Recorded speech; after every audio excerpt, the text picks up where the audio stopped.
Five-star defensive tackle Mykel Williams commits to USC, and we've got to talk about it because the likes of Alabama and Georgia were very much hoping that they could get Mykel Williams to become a part of their class, but nonetheless, the Trojans have a massive victory today, and we've got to break it down. But before we do, as always, y'all know the drill.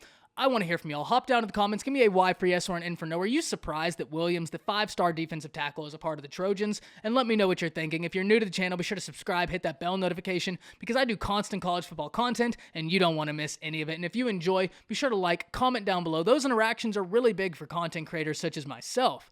But with all that being said, let's talk about this, because I've actually been saying that USC is really being productive on the recruiting trail right now. And we needn't look only at this year. In fact, if we actually look back at last year at the way they finished, nabbing the #1 player in the nation, Korey Foreman, the former Clemson commit, and then flipping, or not really flipping because he wasn't committed to Ohio State, but Rayshawn Davis looked to be an Ohio State lean up until National Signing Day when USC was able to keep him in California. And then if we look at this class, they currently have the #2 corner in the nation, Damani Jackson, a top 10 player in the nation, currently committed to the Trojans. The USC Trojans are doing a really solid job recruiting.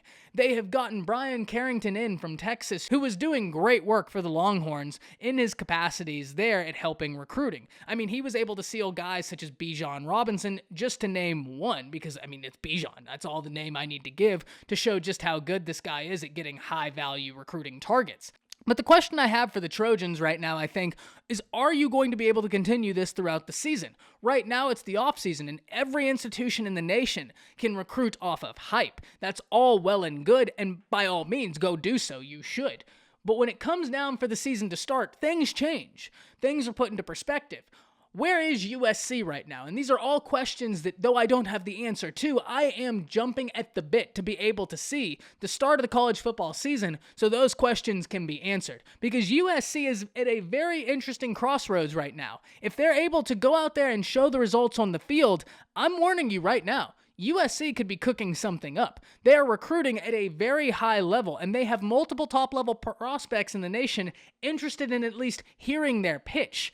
If the Trojans are able to back this up with results on the field, the Pac-12 could be in for a treat, because that's exactly what the Pac-12 needs. And in fact, college football will be better for USC being better. But results have to be shown on the football field, because it is all well and good to recruit at a high level. But these recruits, when you're talking about a Williams, he can look at the situation and see USC is a lot of hype right now, and deservedly so. And then he can look at Georgia and Alabama and see they're not backing this up with just hype. They're backing this up with results. They're backing this up with first-rounders, second-rounders, third-rounders, and hardware, especially at the University of Alabama. Georgia fielding a fantastic team this year, so it is going to be interesting, but it is awesome. It is really cool to see how active, how well the Trojans have been on the recruiting trail. Hop down to the comments, let me know what you're thinking, because this is a little bit of a surprise to me, and I'm very interested to see if they're actually able to hold on to Williams, because that would be a massive win for the Trojans. Pairing him with Korey Foreman would be a devastating duo.